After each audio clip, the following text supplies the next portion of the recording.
All right, so I want to just take this video just to talk a little bit about myself, about my journey, about just who I am as an individual. I've been talking about for a while now. I'm going to make a video and I'm going to share my faith journey, etc. with everyone, but I just haven't had the space, mentally, time-wise, etc., space in my heart just to be able to sit down and be like, okay, let me just evaluate where I've been and be able to package it and express it in a video. So I'm gonna do so today. I'm gonna talk a little bit about my childhood, a little bit about my experience transitioning into adulthood and this Christian walk, and as it all relates to where I am right now. So I'll just take you through a little bit of my journey for those that are interested, especially because the Lord is calling me to do quite a bit.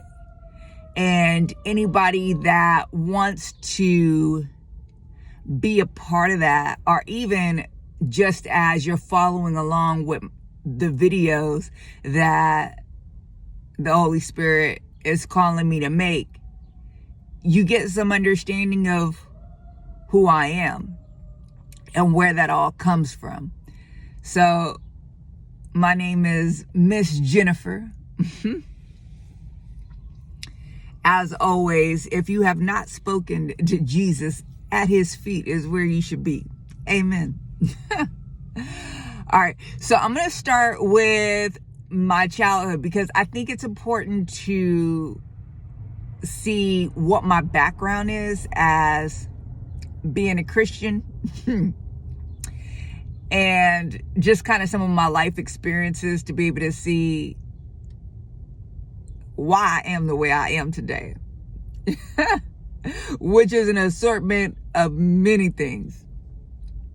So my mom and my dad, they divorced when I was 5, and I went to stay with my dad. I had always lived with my dad. It's just when they divorced, I just went with my dad and my older brother and my older sister. So at the time I was the youngest.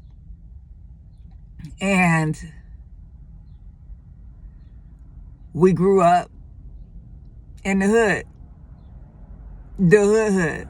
See, when people say the hood, I be looking at their situations and I'm like, that's not the hood. It's the ghetto for sure. It is impoverished for sure. But when I think of the hood, I think of like activity. I think I'm seeing a bunch of illegal activity. I'm seeing people making moves. I'm seeing a lot going on, a lot happening. And that's what my neighborhood was like. We grew up with the ghetto bird and chalk outlines and yellow caution tape and gunshots, smokers walking up and down the street. We had 2 spots on each entrance and exit, like in the neighborhood. So you would know who was coming in and who was going out, and everybody wasn't allowed to come in. Y'all, you couldn't get food delivered. You could not get pizza delivered, nothing to my neighborhood. They would not deliver within like blocks of my neighborhood. They just was not doing it. They used to fight dogs in my neighborhood. I mean, they were just like real aggressive. I remember having friends, growing up and asking them, hey, can you come over and spend the night? And their parents was like, no. No, my neighborhood was something. So I grew up in the hood, but I didn't grow up hood. It's interesting because I hung out and was best friends and like family with quite a few. I just never got sucked up in it. I even dated 2 guys within the neighborhood, like my whole upbringing. And I never ever got sucked up in it.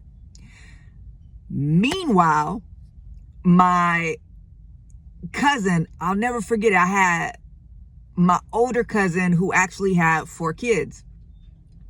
She came out to stay with us. And even though we were on welfare, Section 8, food stamps, all that stuff, my dad never worked. Like, he worked for maybe 2 years at Montgomery Ward, and then he stole a bunch of stuff and went to jail for a little bit. So that's the only time I ever seen him get up and actually have a job. But he still would allow people to come and stay with us from time to time, which I thought was just such a beautiful thing. So one of her daughters was 17 and I was 15 at the time. It was like 4 girls that came to stay, and 4 of my cousin's daughters, which were my, cousins. When I tell you, I was 15, she was 17. She came out there and wasn't even out there a week. She had been jumped on the gang. She had a black eye one time when she came in the house because her boyfriend beat her up. Her new boyfriend beat her up. And my dad, I remember he came out with the pistol and he was like, "What is going on?" And when she told him what she did, all I remember is my dad just walked away and went back in the room. Oh, that's when I realized, if you gonna put yourself in a man's position, you better be prepared to be treated like a man. And that's what I tell my daughter and I've told her growing up. But she just got sucked up in it. So the reason why this is all so important is because I grew up in the thick of things and I never got caught up in it. But then I had someone come to stay with me and they were just completely sucked up in it. I had one time I actually thought I was going to get caught up in it because I went to go babysit for one of the older girls in the neighborhood. And she went and got pizza. I watched her kids. She left a couple blunts. And she was like, "Just give this little package to this guy that's going to be coming to the door. Just give it to him. Take the money. That's it. Don't do nothing else." So I did it. And I was like, "Oh, this might be a cool little thing." It was that one time. And that was it. And I was wondering why it never became nothing more. But I'm telling you, I say all this because I just got spared. I was in the thick of it, but never got touched by any of it. I grew up in a house where I found out later that there were some things that took place that my heart just goes out to, that my dad did and my siblings had to endure. And that's their testimony, so I don't want to tell their stuff. But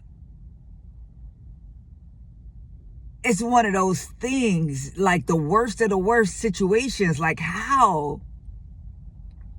And I never got touched, ever. How did I get spared? I was in the house. And I was completely spared. So my whole childhood, I just never got into any difficulty, never got into really any trouble. I smoked weed, I ditched, I did a few things, drank, hung out with older guys, did whatever, but I never got into any real heavy stuff. My dad, he did not take us to church. She never talked about Jesus, never talked about God. I never knew anything about Christianity as far as he was concerned. It just wasn't a lifestyle for us. He spent most of his time just locked in his room, and now I could tell why, because he had 3 kids he was trying to raise, and yeah, without much to do so. So that was pretty much my childhood in a nutshell, right? When I got to be 17, I went to this party and I got drunk and I got high and I was blacking out and didn't realize it. I just kept waking up in different spots. So I realized it's time to stop smoking weed. So I stopped smoking weed early on. I still drank. When I graduated high school, I was 18. I was going to the club, hanging out with friends, but I really felt like I did so much knucklehead stuff, having big parties at the house and all this stuff, that I just, whenever my dad had that Montgomery Ward job and he was away, whoo, that when I turned 18, I really felt the need to like get my life together. So I kept trying to do like fast food jobs or whatever, warehouse jobs, and it just wasn't enough. Mind you, I never seen anybody go to college or talk about college. I never even really seen anybody go to work like that in my neighborhood. I never seen like my dad go to work, except those 2 years that he went to work for Montgomery Ward. But I just never really saw like anyone up close that was like a productive citizen, you know, that was like going to work and going to school and doing stuff. I just never seen it. But then my older brother, he went to the military, and that always kind of stuck into my head. So at the end of me being 18 and turning 19, I joined the military. I was like, I just wanted more, and I didn't know how to do it. I wanted to go to school. I wanted to travel. I wanted to do so much. So I went to the military. I had so many different jobs while I was in the military. I was always put in leadership positions. I was always one that, you know, would mentor and counsel people. And people would tell me all the time that, how do you have this counseling thing? Like, what is going on? Like, you do it so well. And I realized looking back that that was the Lord, you know, but I still wasn't saved. I would attend church services like every blue moon, maybe every like 8 years. Someone would talk to me about God, but I was just in my bag. I would still, you know, drink from time to time. I would still go to the club. I had a bad mouth because I was a construction worker, so I would be cussing, and I just was a situation, y'all. I was a situation. I had kids early on. I got married like when I was young, when I was real young. And, you know, just traveling the world, all that stuff. I had met my ex when I was like 19, and he was the first person that I saw that like went to school, that like went to work, that didn't drink, didn't smoke. He was like about his business. Like, he really stood tall, like as a man, and the way he carried himself and everything. He was 23. So he kind of helped me make that transition out of the hood and set me up for life, because I started thinking about going to school and really, you know, put me on the right track. Even some of my mannerisms and the way that I talk right now, I can see a lot of it, you know, I just absorbed from being in his presence. So I still wasn't saved though. And I actually was at the point where I got the devil tattooed on me. I still got the devil tattooed on me, y'all. It's big. It's on my rib. I have tattoos all over, you know. I just didn't have a whole lot of respect for religion. I tried reading the Bible a couple of times, you know, just like any other religion. I tried reading other religious texts too. And I just couldn't believe the things in the Bible. I was like, it's too wild. It's too way out. Like, it all just seems so unreal. It seemed like such a fantasy. I just was like, am I supposed to really believe this? And I struggled with it. So I just was like, I'm not doing this. But when I got close, maybe about a couple of years before getting saved, there was this guy that was on my job, and he would talk about the Bible from time to time. He would talk about his Christianity from time to time, not overwhelming, but he would just, it was his faith. So every single time he would, I'd be like, oh, this guy. But I always know who I could go to, right? I always knew who I could go to if I had an issue, if I had a problem. I could go to that dude, right? I knew if I ever wanted to get saved, he was the one. I knew if I wanted to know what the right thing to do morally was, I felt like he was the one I could talk to, like he was a safe place. So that's for anybody that has a job in which they have non-Christian coworkers, even a boss, and you're Christian and you're wondering what you should do. Just being who he was, it had an impact on me, and I knew. So just being who you are, it will have an impact on other individuals. The seeds will have been planted, and they will know who they can go to, if they ever were to make that decision. The Holy Spirit is at work within you. The Lord is at work doing what the Lord do. So you just got to trust that. So I got to this point where it was 2 years before I got ready to retire. This is around 2017. I had just got to the height of a lot of issues in my life.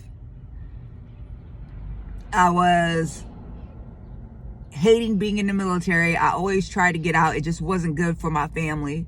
So I just hated being in the military. I really felt like I hated my life at that point. I hated getting up and going to work today. I didn't want that life anymore, but I didn't have a choice because I was under contract, and I felt like that was the story of my life. I was having difficulties in my marriage. I was having to deploy and leave my kids so often that I was just a wreck. On these deployments, it was like a work hard, party hard, play hard.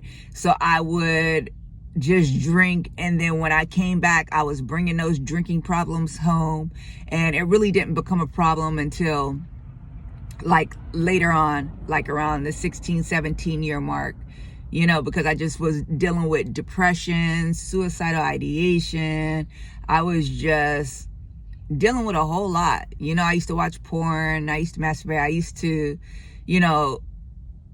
drink super heavy. I just was a mess. I was. And one day I just felt it. I was just like, I got to do something else. And what did it was I read this book about the demonic. And it was this Catholic priest that was talking about how Satan works. And I looked at how Satan worked, and I evaluated my life, and I was like, oh my gosh, Satan is at work in my life. Satan has me. And that was the thing that pushed me over, in combination with the fact that my life was terrible. So I said in tears the salvation prayer almost word for word. I had never seen it before in my life. I had never heard it. But I know now it was the Lord that gave me the words to say, because I said it word for word. And I got saved that night. I had this desire that if I was going to do it, I was going to do it right. I was going to do it right. Now, mind you, before then, like a year earlier, I had went to a church, and in that church service, I was sitting in that church service and my heart, it felt like somebody was like literally grabbing on my heart and massaging it. I was like crying. It was so emotional. It was a move of the Lord, right? I just didn't know it. I went out of that church and I was like, I ain't never coming back here again until I'm ready. But it was a situation. But the Lord was just preparing me because a year later, I ended up getting saved. But I actually had this experience with the Lord through all that. So I started reading the Bible. Now I'm saved, cover to cover, because mind you, I didn't have any background in Christianity. Like, I didn't grow up with people that were Christian. I didn't grow up in a church, but I knew I wanted to do it right. So I started reading the Bible every day, and I would read 4 chapters a day, and I wanted to read it cover to cover. And that's what I did. The first year I read the Bible cover to cover, and then every year after that, I would just read the Bible again. I would start over, go back to Genesis, and I would read the Bible again. I would finish that one. I would get a different Bible. I would get like a study Bible, and then I'd read that one cover to cover, right? The 4th time I went and got another Bible, right? And it was just my thing. I got to read the Bible anyway, right? So I was just reading it cover to cover. So I did it 4 times. And on the 5th time, the Lord said, I got about halfway through and the Lord said, no more, right? And he started finding different ways to be able to show me how to read the Bible. But I had such an insatiable hunger for the word and such a love and such a drive for the word that I know that's only God. So the only reason why I bring that up is because if you're feeling like you just don't have any desire to, pray over that thing for the Lord to give you a hunger, for the Lord to give you a drive to be able to want to read the Bible. So my walk, I realized, was unique. In the beginning, the desire to drink was gone. I had already started getting into that like Erykah Badu kind of thing before I got saved. So I was already getting countercultural, like counter to what the world wants you to be like. So when I got saved, it was like that. Meanwhile, my husband at the time still wasn't saved, very much so, in the world. And I just got super lost in my walk, super lost. But what I realized was in the 2nd year, it got interesting.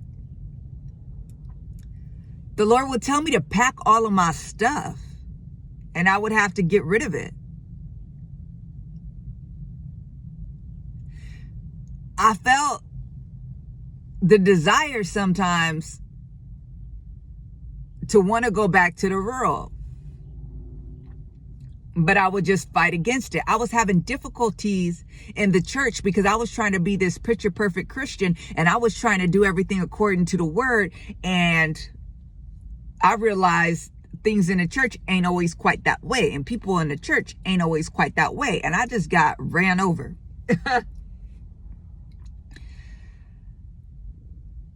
I was learning how to teach the Bible. I had a mentor that was trying to build me up in the Bible study. So I was learning how to teach the word. I was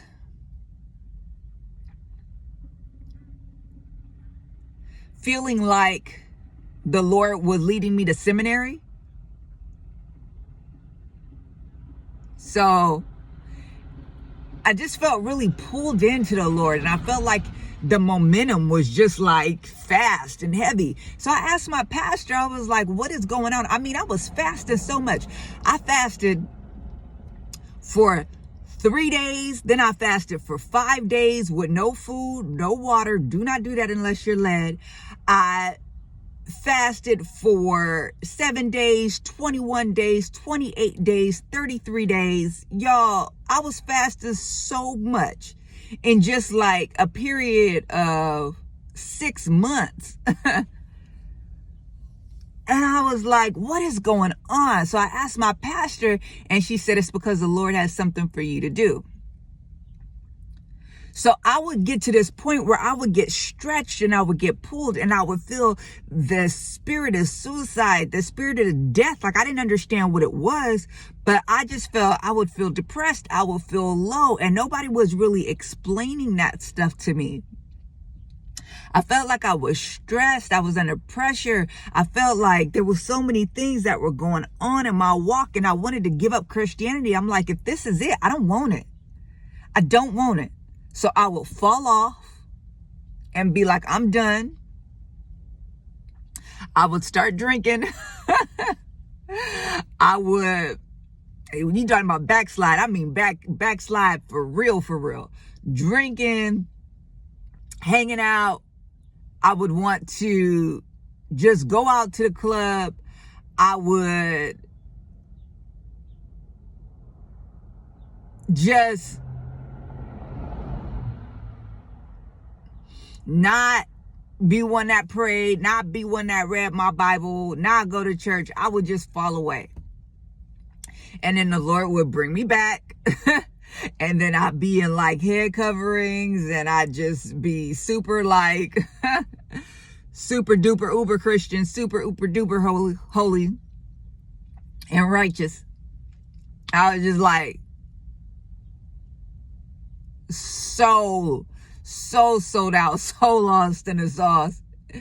And then this cycle would happen again. I would get pushed and I would get stretched. I would get tried. I would get tested. And then I'd just be like this is over a year and a half. And then after that, I'd be like, okay, it's too much. I'm done. I'm gonna fall off, because I just didn't know what was happening. And I was mad too at times, because like I would fall off and I would try to get like my nails done, my hair done, my stuff done. And I'm like, at the time, the Lord was like, no. And I knew it, because when I would put nails and stuff on, like it would feel like it would hurt. Like my flesh was rejecting it. When I would put in fake hair, when I would do stuff, it was just like, I would just feel so uncomfortable. I would wear clothes and it was just like, no. And I could only get away with it for so long. And then the Lord would have me pack all of my stuff up and throw it away. Y'all, one time I had my whole garage was filled with jewelry, with hair, with makeup, with clothes, with heels, with shoes, with purses, with all smell good. I had a whole garage full of stuff. And I just made it my own little studio. And I would go back there and get myself ready. The Lord may open me back up to that one day. And if he does, that's fine. If he doesn't, then it is what it is. But I would get so mad, because I was like, Lord, why does everybody else get to do everything and I can't? I see other Christians. I was telling them about names I saw out in, on platforms that got a lot of public attention. And I'm like, she get to do this, she get to do that. People that I know, I was like, they're anointed. Why can't I do just like regular stuff? Why I can't drink? Why I can't do this stuff? And I was in my bag one day about it. And the Lord showed me this image of him. And the scene is like with Peter being in the boat. And he just had his hand out to me. And he was like, because I love you too much to allow you to stay in the boat. Now come out with me. And on this rock, I'll build my church. I would ask people what was going on, Christians, and they just didn't know. They didn't know. And I remember one mentor was so good, because she was like, I don't know why he would do this. I don't understand why he won't let you have anything. She just didn't understand, but she was like, I would ask God this, that, or the other. So the best thing she did was like, she kept redirecting me back to God. Go talk to God. Go tell this. And she will focus my conversation with him so I could get to another phase, another step in my journey with him. And I realize right now that kind of probably sets the stage for this channel, Following God, is just redirecting people to God. But even her in my life, because she was the first person that I ever seen that like really loved Jesus. Like, she would just be emotional about him. She just like loved him. She was just sold out for him. So I'm so glad the Lord put her in my life at the time that he did. You know, it wasn't all good. It ended up all falling apart, but I'm glad that I had that experience with her, because she really did help to set me on this journey about doing this Christian thing, like for real, for real. And even though she had flaws, I understood like relationship with the Lord for real through her. So I just was going through these cycles and I didn't realize what was going on. And I even got to the point where I got so fed up that I went to Mexico, y'all. I was out. I was like, I'm done. I'm going to Mexico. I had acted in such a demonic way to everybody that there was just no recovery, I thought. Right? I told my ex at the time that I was married to, I'm like, I'm leaving. I went out. I was doing my own thing. I told my sister, I'm like, hey, I need you to take care of my mom, which I was taking care at the time. I was like, I'm not going to be able to do it, because I ended up taking her on for a few months because the Lord told me to. I was just like going through it, and I was ready to just leave forever. But I knew once when I got to Mexico that I would seek God, but I was like, I'm done. I'm done with all this. But I realized that that was the Lord leading me, because for the next 42 days, the Lord was just working with me. So just to backtrack, after the first year, this is how the Lord started speaking to me. The first year, I just read the Bible. Then after that, I would start taking notes on the Bible, and I would start just reflecting on what I read. And all of a sudden, my hand would just be going crazy. And I would read the notes, and they weren't words that I ever used, for sure. These concepts were so lofty that I'm like so outside of anything Jennifer could come up with. It was like, hands down, it was the Lord. And I was showing my ex at the time, and even he was surprised. He was like, what? And he started doing it later on in life. And then he realized, yeah, you get to writing with the intention to hear from the Lord. At some point, the Lord's going to enter into it, right? But that's all it ever was. When I went to Mexico, that's when the Lord started showing me more of himself. That's when I started hearing from the Lord way more. Like, I started actually hearing his voice, him telling me what to do. He would give me certain exercises to do to start training me. I remember he had me lay in a cross on the floor, face down, for the longest was like 9 hours, just speaking in tongues. And he taught me so much through that, right? About obedience, about issues that I was having, all of that. He would tell me to go get my Bible. I would read scripture and he'd teach me on it. He would have me sit down and would talk to me and say, okay, today we're going to go over forgiveness. I want you to think about all the people that you need to forgive. Let's write down this. And he would just take me through this process. The wonderful counselor, yes. So I went through this whole journey with him for 40 days. And I really got to know him. I went away with Jesus for real. And I got to know him in a whole different way. I got to know his voice. That's when I could really say I really started knowing the Lord. Like before, I didn't know what a relationship with him was. I just thought you did the stuff. And then you would get this gut feeling, gut knowing. And then when he started talking to me through writing in my journal, I was like, okay, but that's all it ever was. When I went to Mexico, it just was a full-on fledged relationship. It was like he was in the room with me. He became so real. It was just like, okay, what are we doing now? Okay. And he kept wanting more and more time, and I couldn't understand it. I was so upset because I always thought it was just for periods of point in time. Like, I was already waking up at like 4 o'clock in the morning. I was already spending hours with him. I didn't realize he wanted so much time. I didn't realize he could do so much with so much time. And I was mad that he wanted more, because I wanted my Netflix and chill. I wanted my exercise, my workout. I wanted all my idols. And the Lord was just asking for more time. And I never gave it to him. The most I would spend with him was like 3 or 4 hours a day, and he wanted more than that.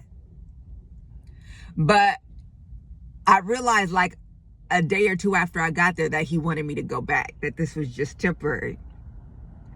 And I had reconciled with my ex at the time, and I was just missing my kids, and I just wanted to go back because I knew that's where he wanted me anyways. So I was begging God to go back, and I did, and then I got everything back on track. This only lasted not that long.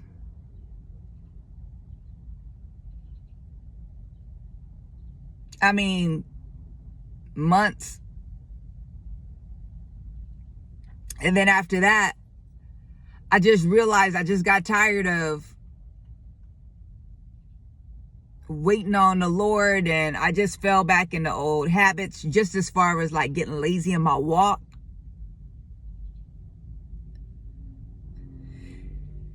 And the Lord wasn't having it, because he had something he wanted me to do. So I had this rock bottom experience that brought me to my knees. And I finally was like, all right, I'm going after God with everything that I have. Everything that I got. So I did. And I just chased after him. I pursued him. And it just became a 24/7 thing. Just me and God all day. What you want me to do? How you want me to do it? At some point, he told me, Jennifer, I want you to enter into this 3-month process. You're going through this 9-month pregnancy phase, and you're at the last 3 months, and it's about to get intense. And I need to tell you that because I don't want you to walk away. And what he called it was the Lord's boot camp. And it's just, what he explained it to me as is there's a period of time where cars are running a race, the NASCAR race, and you can fix them on the spot, little minor repairs and stuff. But when the race is over, you need to pull it offline completely, and you need to do an overhaul, and you need to prepare it for the next season. So the Lord kept trying to, like, within these past years that I was saved, he kept trying to like put me in position. But because I wasn't mature in my own self, like in my own adult life, I just could never get anywhere with it. Like, the pastors had got to a point when I was teaching where they were like, you need to be preaching. You need to be in the pulpit. But the devil just got in my head, and I just knew it wasn't. I followed him, my fault. And I just separated from the church because I just didn't like some of the issues that were going on. So I ruined that opportunity. Just things going on within like me going to seminary, because I actually did go to seminary and I completed seminary. It was clear that that's what he wanted me to do. I did that in year 2. And I did that for a few years. And I was a part of this apprenticeship, and the Lord was showing me like what he wanted me to do. And I had this nonprofit and all that, but I just let it get out of control, and I just wasn't in a space like where I could handle it. I just wasn't mature enough. I kept taking offense, and I was just like, I didn't have good relationships with people. I was a people pleaser, but I did a lot of great work for the Lord. I mean, a lot of great work, but I could just tell the Lord was like, I can't bring you into all that I want to bring you into, because you need healing. You need to be made whole. You need to be able to, understand, how to be able to work with people and do all of this stuff. You just need to be trained. You need to be built up. So I just went through this processing period with the Lord called the Lord's Boot Camp. And it was all day. It was all day. He would wake me up, y'all. I would just get up and it'd be like 3 o'clock in the morning. And I'm like, okay, I guess I'm up. And the Lord would just give me instruction on what to do. Now do this. Now do that. He had me go do a marathon. And he was just teaching me how to pray in the spirit. He was teaching me how to just life lessons throughout this marathon. He would do things in which he was teaching me his voice. He had me come up off the paper and like he would give me tasking. Okay, now go wash the dishes. Now go clean the stove. And I'm like, Lord, I didn't get up at 2 o'clock in the morning to do this, and he's like, I need you to learn my voice as you're doing stuff, like inactivity. I need you to be able to direct you while you're in the midst of doing something. The Lord had me do something one time where he had me go minister to someone, and the person told me, you need to start a podcast. So I was like, nah, the Lord hasn't told me to do that. I'll pray over it. And before I finished the sentence, the Lord was like, all right, that's what I want you to do. So I asked her a couple of questions, and I didn't really have the money on me like that. I had to put it on credit to get all the stuff I needed to get for podcasting. But I was so overwhelmed in the store because I didn't know nothing about that stuff. And the guy helping me sure didn't, because he had to Google it. And the Lord taught me, he was like, put your hand on everything, because I was getting ready to walk out. I put down the stuff and he said, go back, put your hand on everything, and I'm gonna say yes or no. That's another way I'll speak to you. So it's one thing the Lord was telling me to rebel. It's another thing to just not know. So the Lord has sent me through all of these different exercises, all of this different stuff, right? And towards the end of the 3 months, I heard the devil's voice clear as day. I was just in a flow with the Lord. I wasn't resisting. I learned about spiritual warfare. I learned about my thought life. I learned so much more about scripture. I just learned a lot more relational skills. Like the Lord was just teaching me, healing me, pouring into me, showing me stuff, having me follow like different people that had my giftings that he gave so I can learn from them. I would take notes, and then he would teach me. He would have me go order books and show me what books he wanted me to order, take notes, and he would teach me. It was just a time, y'all. He even had me apply for this job in which I was going to work graveyard shift. And he was like 2 months before, he said, let's start preparing for it. So I would wake up at 10 o'clock at night, and I would stay up until like 5 o'clock in the morning. People would be going to bed. I'd be getting up. People would be getting up, and I would still be up in devotion time with the Lord. And that's when he showed me that he would spend hours and hours and hours with me if I gave it to him, because there was just so much he wanted to do.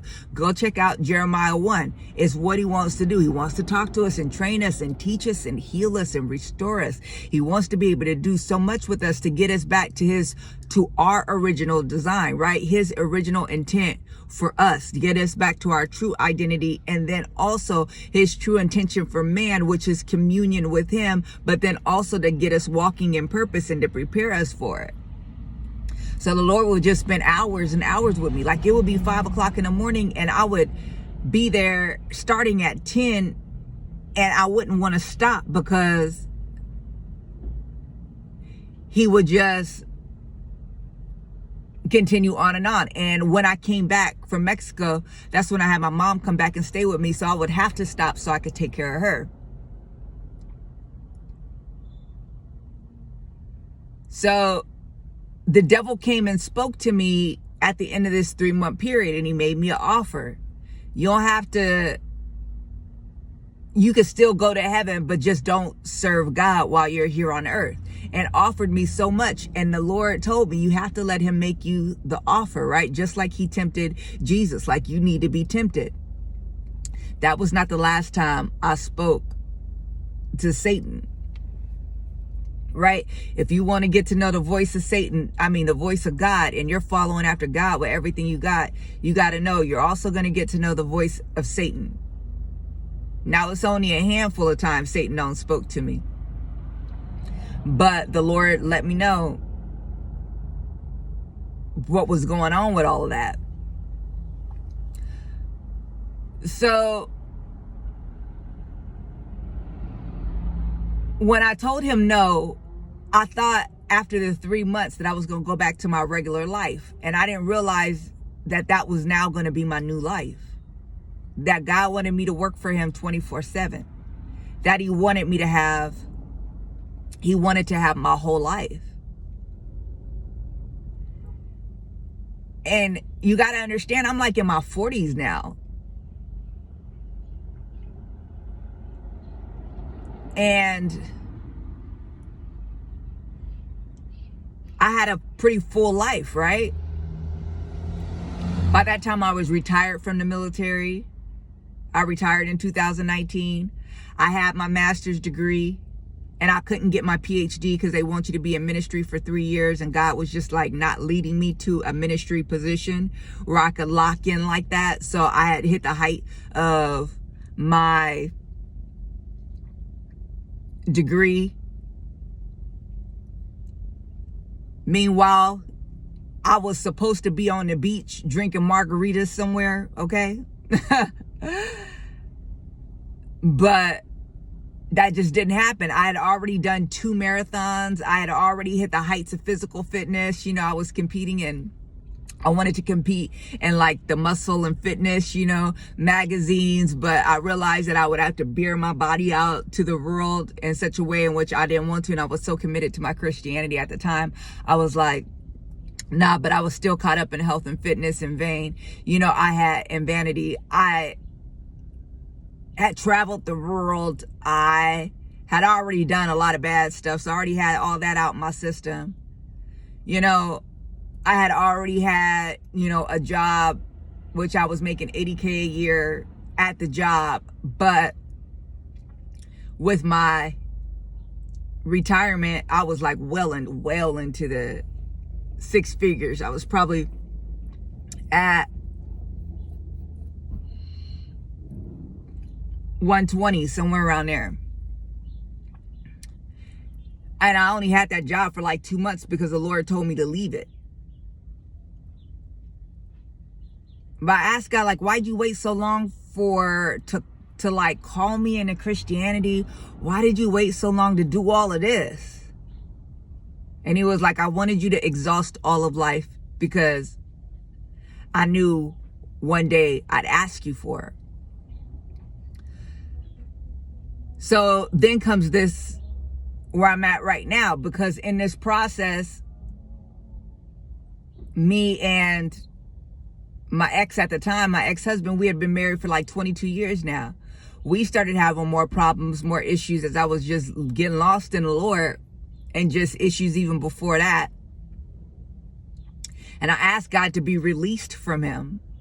I was like, I need to be released from this. The prayers went from, please change him, Lord, to change me, Lord, to release me, Lord.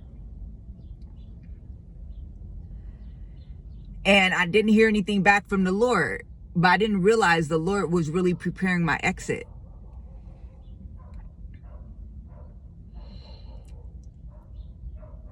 I remember he told me one day, he said, you could either have this life and I will give you all the riches and spoils that come with this life, or you could go away with me.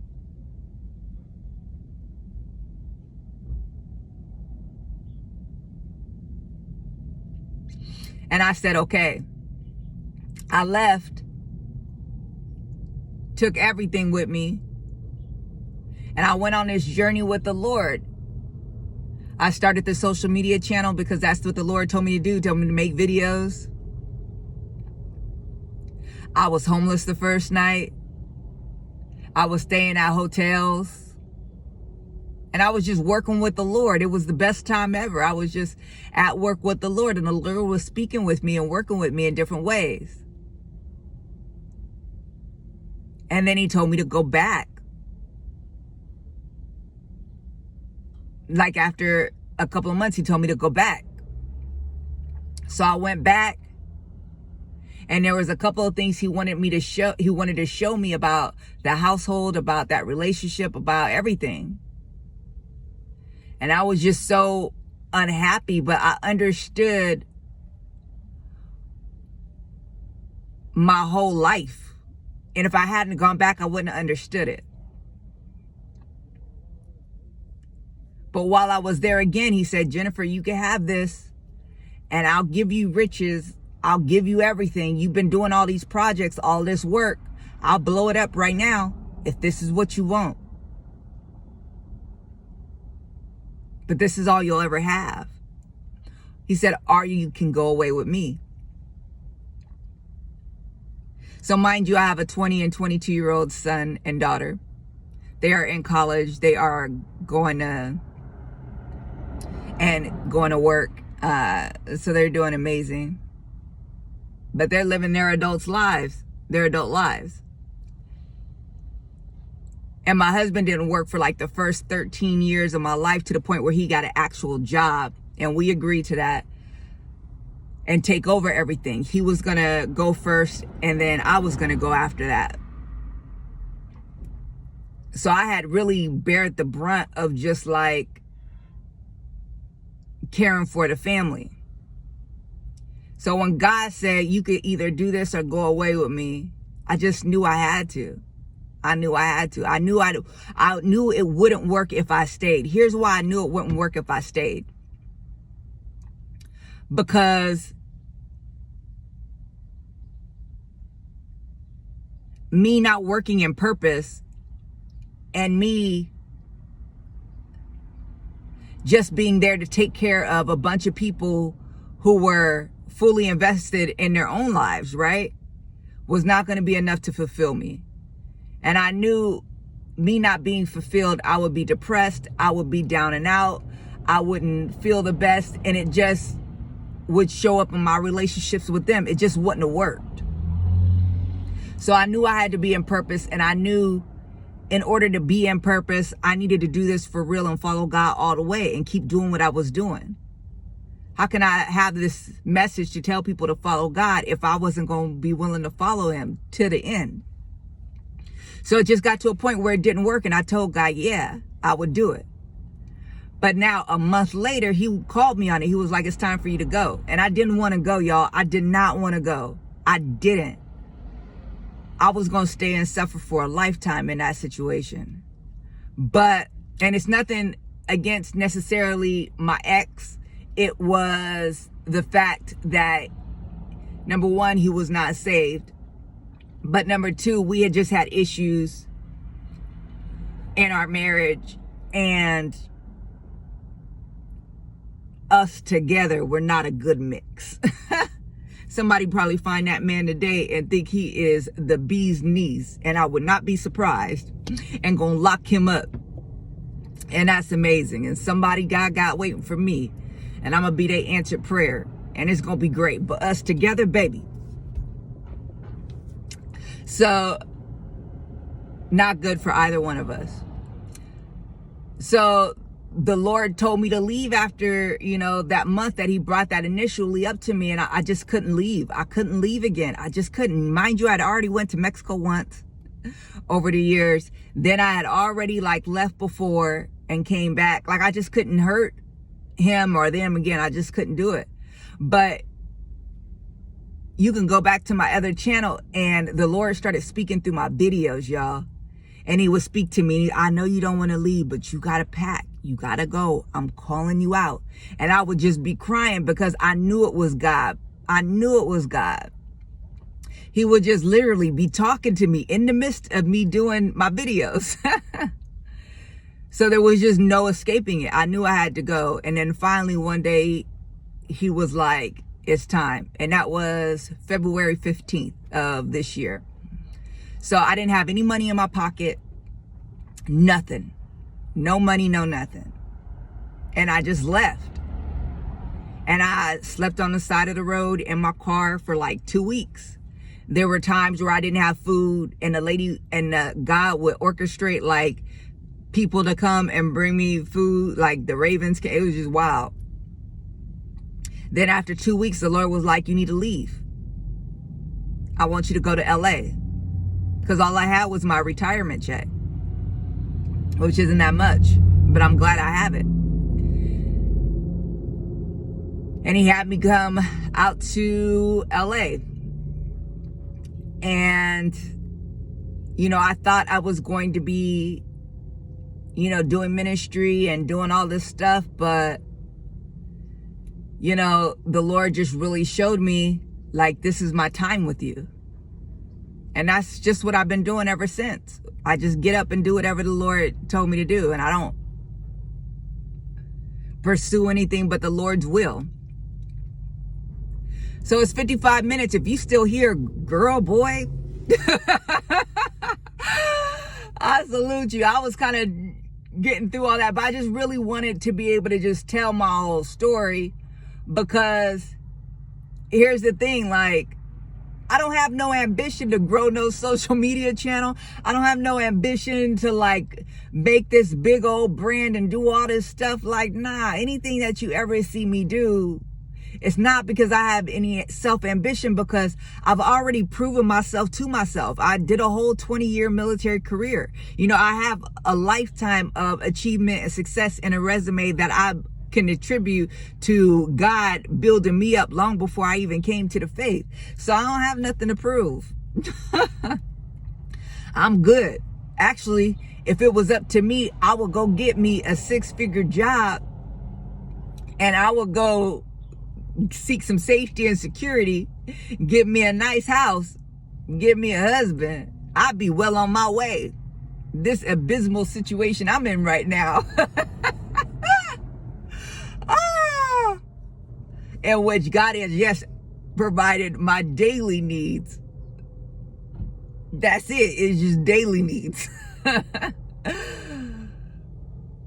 But, you know, it's just whatever God wants me to do. Because I was supposed to be on a beach somewhere, drinking margaritas, just relaxing, chilling. But this is where God wants me to be at. You know, I don't have a job. I don't have income like that coming in. I don't have, you know, friendships and all, because he's isolated me and had me cut them all off.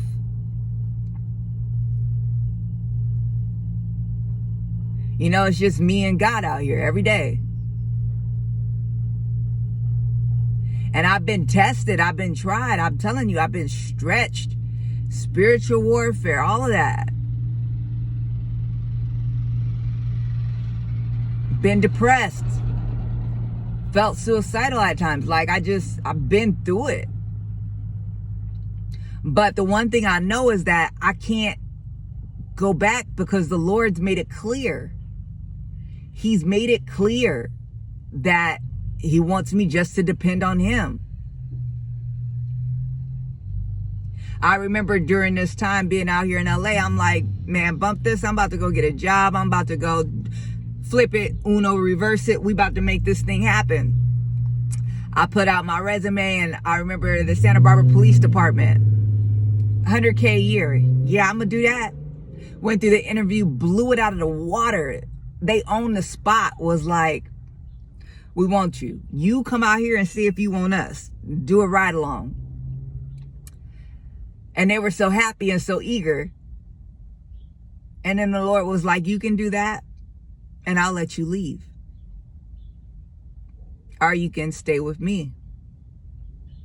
And I realized that the Lord just kept giving me options along the way. And at each point, I just kept choosing him.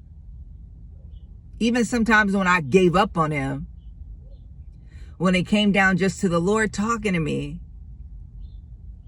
I was always choosing him.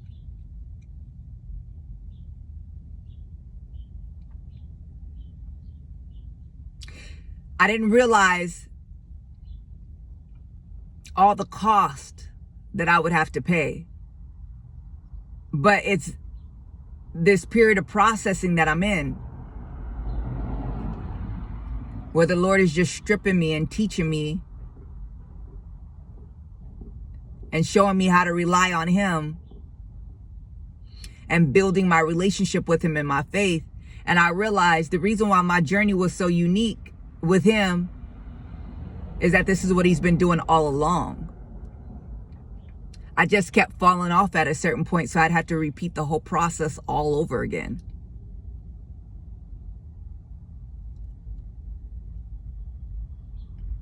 But here I am now, and on the surface, things look worse than they've ever been. I'm not gonna lie. It looks pretty shameful, pretty disgraceful. I follow God, and this is where God led me. But I know it all has purpose, and I trust and believe that there's more. There's always more with God. More to surrender, more to release, but also more that he wants to give. It's all just making room for what he wants to do in your life. And this is where I'm at with him. Every day, just me and God. Is it easy? Nah. But I really did renounce everything that I had. I really did walk away from mother. Y'all, when I got ready to leave, my mom was in a hospital in the emergency room. The Lord told me to leave. They were trying to figure out what to do with her, whether to put in a nursing home. They couldn't find one. God said, go. And then in that process, when I left, after a couple of days, they said, oh, we found her a nursing home, all of this. Like, it's just wild. I really did leave everything. I really did seek out the kingdom and his righteousness first. And I did this all by the grace of God, because I told you I was trying to do it back in the day, and I just kept falling off, backsliding. But what I didn't realize is I would go so far, fall back, but I would never go back to where I started. It was always a thing to where I would still be making progress. I just didn't realize it at the time. God used it all. So I want to be able to talk to you about all of this, because it's just who I am. And this is just my story. I still haven't gotten on the other side where I get to tell you all these amazing things I got from following God that the world would understand.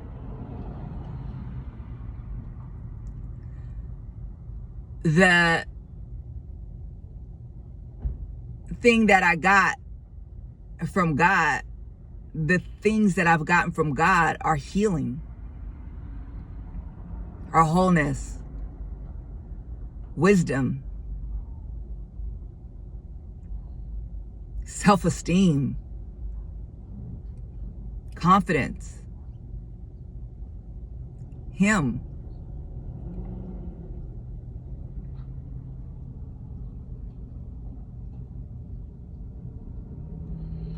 I can't promise you that you'll get anything if you follow God but God.